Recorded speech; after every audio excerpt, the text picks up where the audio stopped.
Today I am going to talk about or discuss about research methods in social psychology. The main objectives of this lesson is to understand the definition and purpose of social psychology, the definition and applications of research methods. What are research methods that we are going to discuss today? One is survey method and observational method, but before we go to that, let's look what is social psychology. The scientific field that seeks to understand the nature and cause the individual behavior and thought in social situations is known as social psychology. Similarly, according to Gordon Allport, social psychology is the use of scientific methods to understand and explain how thoughts and feelings and behavior of individuals are influenced by the actual, imagined or implied the presence of other human beings.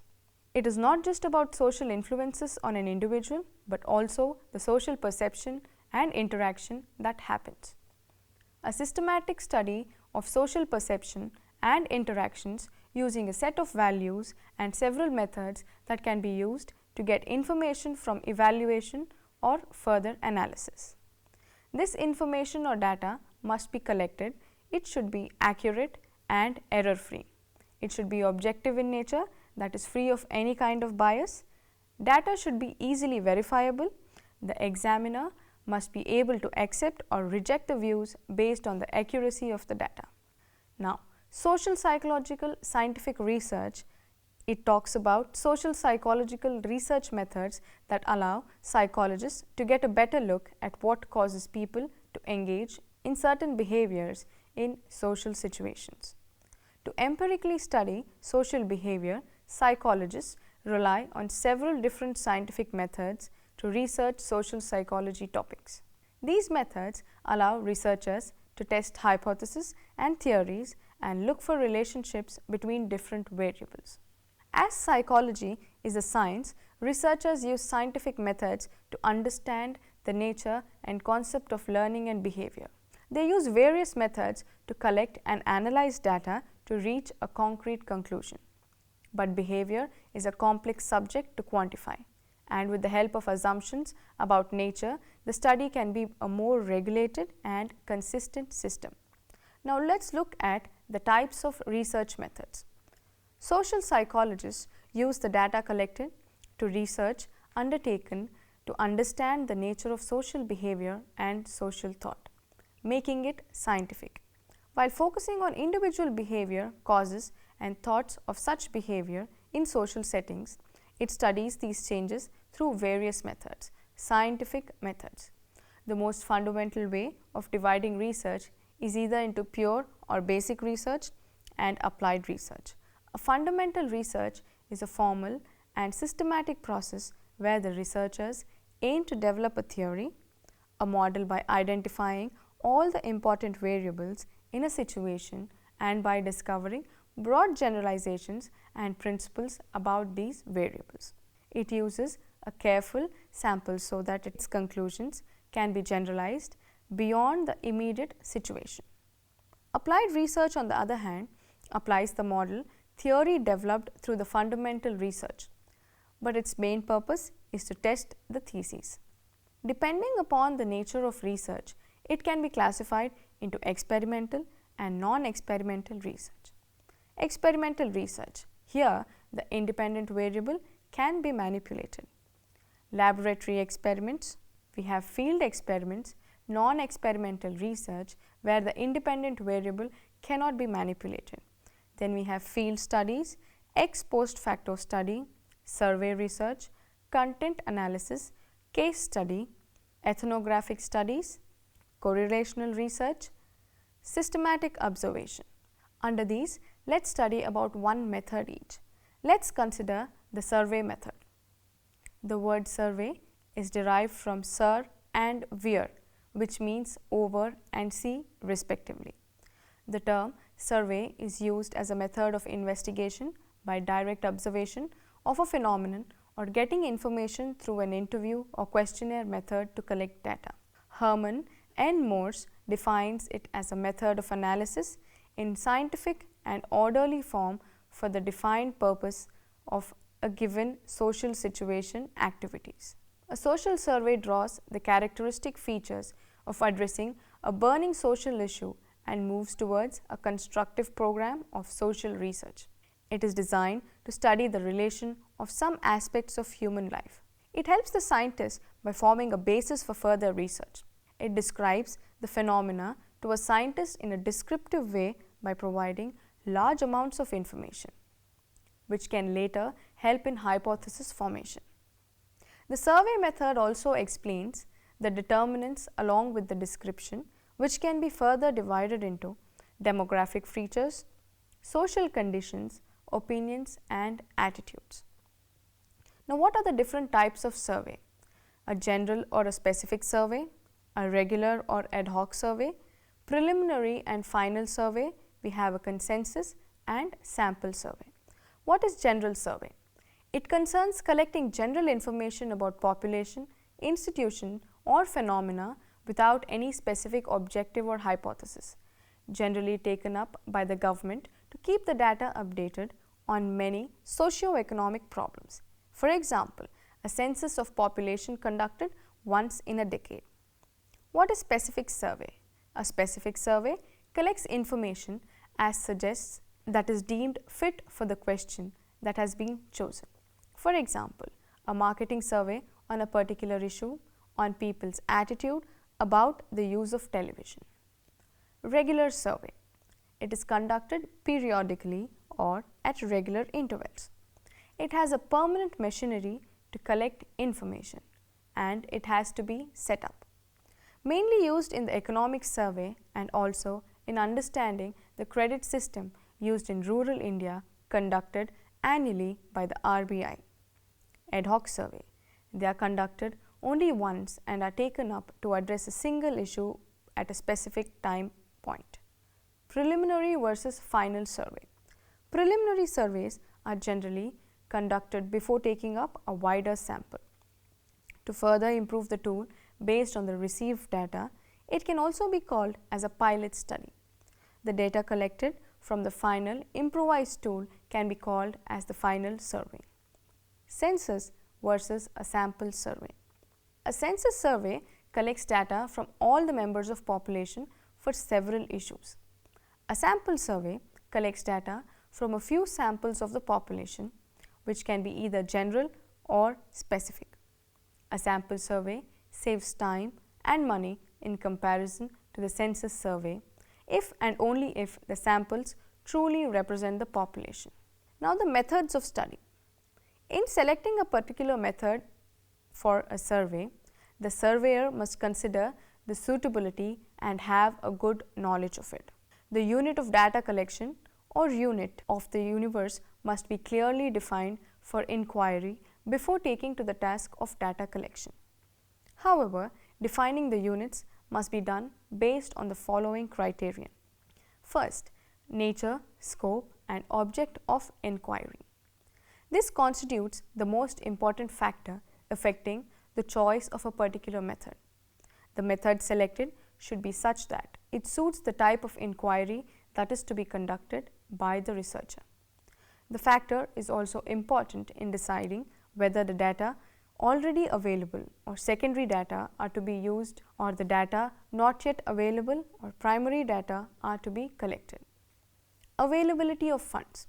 The availability of funds for the research project determines to a large extent the method to be used for collection of data. When funds at the disposal of the researcher are very limited, he will have to select a comparatively cheaper method which may not be as efficient and effective as other costly methods. Hence, finance is a big constraint in practice and the researcher has to act within this limitation. Next is the time factor. Availability of time is also to be taken into account in deciding a particular method of data collection. Some methods take relatively more time, whereas with others the data can be collected in a comparatively shorter duration. The time at the disposal of the researcher thus affects the selection of the method by which the data are to be collected. Next, precision is required. Precision required is yet another important factor to be considered at the time of selecting the method of collection of data. Next, organization. Organization of survey is very much important from the point of getting quantitative as well as qualitative data. Several field workers may be required and training must be given to them if necessary. Arrangements regarding supervision, training workers for data collection and editing and coding must be made clear to avoid confusion. All this organization work should be pre-planned. Report.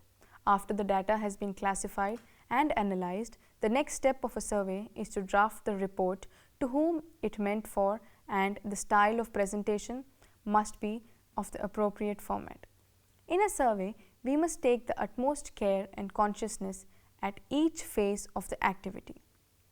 It is noted that social survey and social research is identical in many respects.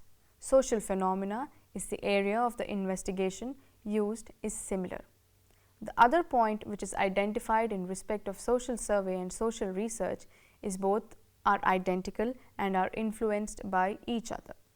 Advantages and disadvantages. The survey method has the following advantages. The surveyor comes in contact with the people whom he wants to study, and with this he can observe things personally with relatives, and thereupon his inferences are not based upon any other theory or dogma till upon the fact of life. The survey method leads with greater objectivity that field workers use in the survey to help remove possible flaws and collect correct information. Survey may very well lead to the introduction of new theories. Survey method enables to fill knowledge of social institution. Now let's look at the disadvantages of the survey method. For carrying the survey, field workers are to be recruited and training is to be given to them. All this needs money. It is prolonged and time-consuming process. The reliability and validity of the data collected through the survey is not always honest. The survey conducted on a sample basis, and therefore it is subjected to sampling error. Now let's look at the second method of research, the observation method. Observation is one of the oldest and fundamental research methods. The non-experimental studies of behavior systematically observed and recorded data. This is termed as observational research method. The goal of observation method is to describe a variable or a set of variables. As it is non-experimental method and nothing is manipulated or controlled, the goal is to obtain specific information about individuals, groups or settings. But this method in itself cannot provide conclusive results. The observation method is employed when the researchers are interested in the behavior rather than perception of an individual, or when the individual is unable to provide objective information. Both qualitative and quantitative research employs this method along with other tools of data collection. Let's look at characteristics of the observation method. It is goal-oriented. It must serve a formulated research purpose. It must be planned systematically. The stages and sub-stages involved should be designed and stated. It should be recorded by the observer. The observation method must simplify the process of generalization and replication. Next, let's look at the components of observation. Observation as a process consists of three important aspects. One being the sensation, next comes attention, and finally perception. Sensation stands for a sensory image. The image that our sense organs enable us to achieve. This is more or less an objective or a natural stage. The facts present are reported or noticed. Attention. It implies the investigator's ability to pursue the subject under study. The phenomenon under study is studied for a certain period to check out the validity of sensory reports. The success of the stage is largely determined by the investigator's ability to pursue the subject under study. Finally, perception. Perception is qualitatively different than the first two stages. It composes of the interpretation of the sensory report. It is the discretionary stage where the facts are recognized to understand the meaning and to be appreciated scientifically. Observation is a scientific tool of data collection, therefore is not a very simple or an easy process. It is extremely demanding. To use it fruitfully, the researcher has to be thoroughly conversant with the problem under study. He has to be trained as well as experienced in the field of social research. The next is measures to ensure scientific observation. It would be an error to say that impartial observation is impossible. The effectiveness and accuracy of the observation method can certainly be increased by using additional aids. First, beside the researcher's observation records, other methods of recording also must be used. Next, use of checklists as suggested by 𝗳𝗏 and Cook can also be used. A detailed description of the events or phenomena must be made in terms of the participants. The researcher should note down the setting in which the event is being observed. Next, the purpose or the objective for which the participants are gathered together should be noted. It may not be possible to use the checklist always, but we must ensure that we collect plenty of information about the phenomenon or event to give it a correct meaning. The technique of observation is challenging because of its very nature. Hence, the selection and appointment of experienced observers increases the possibility of more accurate observation and recording of relevant data. A recent trend in social research is to have 2 or more people observe the same event. Different observers should make their records independently. When 2 or more observers are doing the job of recording the same problem, they have opportunities to compare their findings and check the bids involved. Now, what are the different types of observation? There are 2 types of observation. One is participant and non-participant, and next structured and unstructured observation.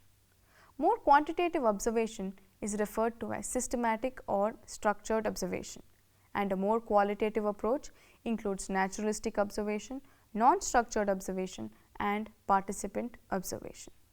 What is non-participant observation?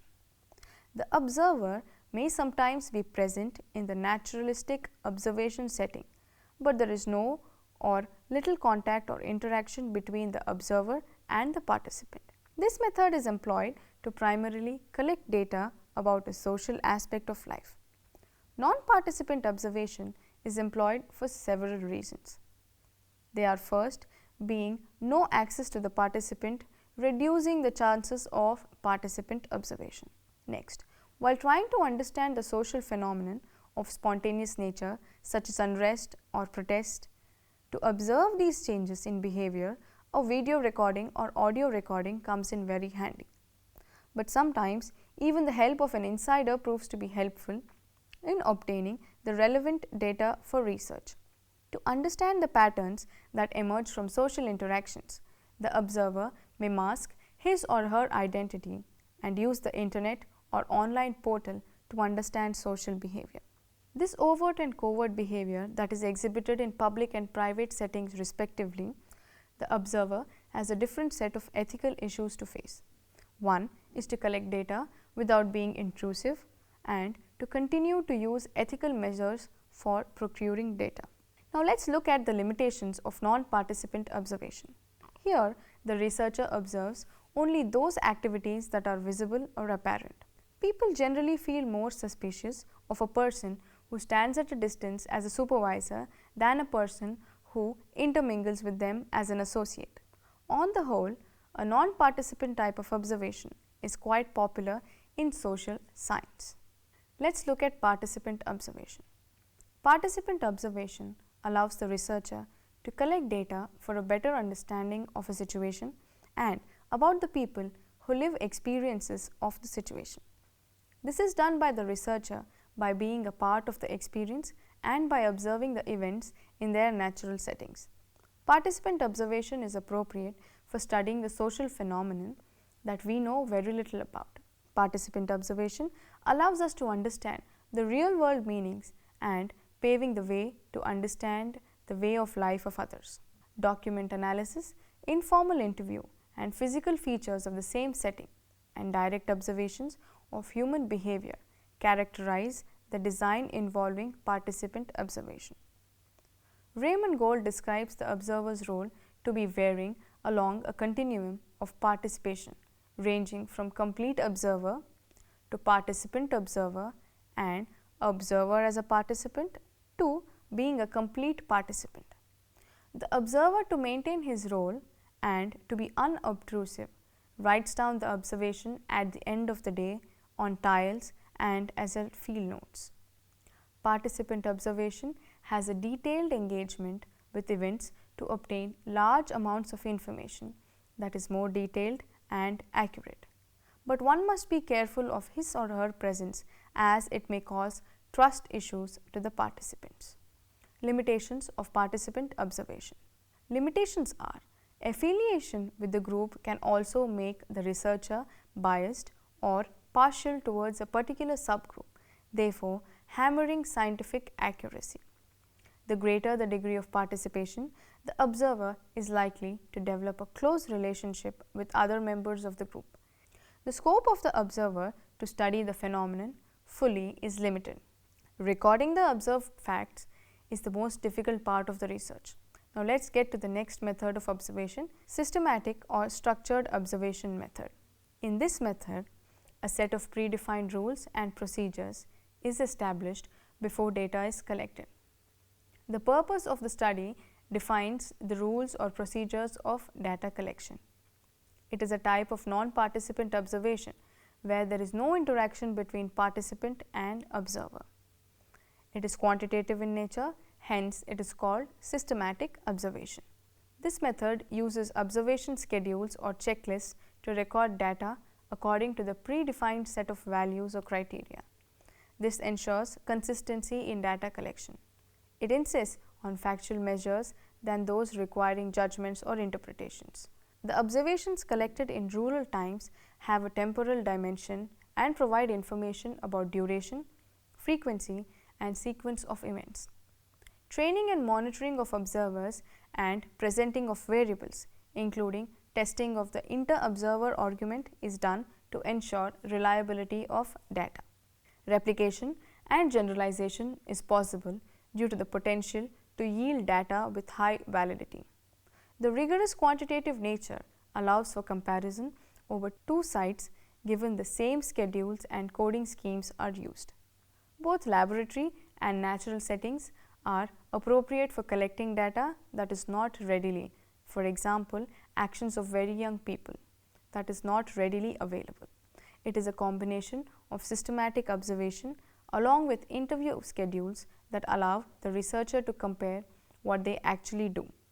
It is useful for understanding the processes and frequencies of behaviors within a given period. Relevant information about the setting is required to set up an observation schedule if we want to use the systematic observation method.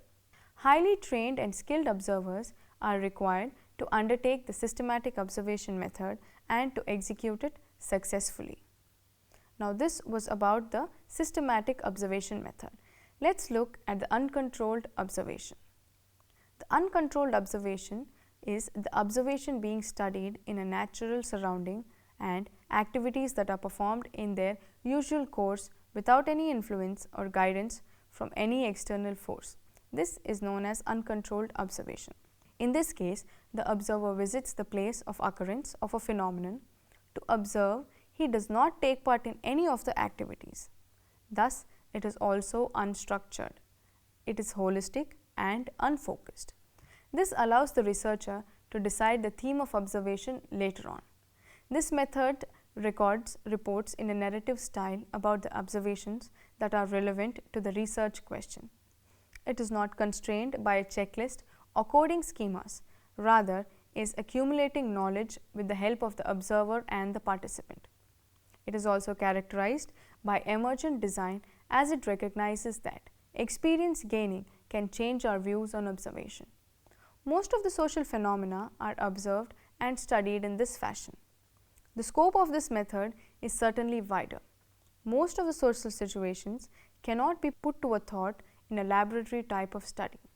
Hence, some social researchers have criticized this method of uncontrolled observation. Many feel that the uncontrolled observation is very unreliable. Researchers also generalized based on stray incidents without verifying them. Various servers may observe the same thing differently and draw different conclusions. To conclude, observation is one of the important methods of data collection. Its utility cannot be undetermined due to any of the other methods of data collection. Let's look at the limitations of this observation method. As mentioned earlier, observation has to be carefully recorded by the researcher. The efficacy of this technique is limited because it cannot be used in certain events. Certain personal events do not lend themselves to the technique of observation. All researchers cannot be good observers. They must undergo a certain training to be thoroughly observant and objective while recording these events. Let's sum up the best way to record events without interference is an observation method, and this is one of the best ways of data collection. So, we can conclude by saying that the methods of research are very important when we are trying to understand the social setting or social behavior. Let's continue in the next class.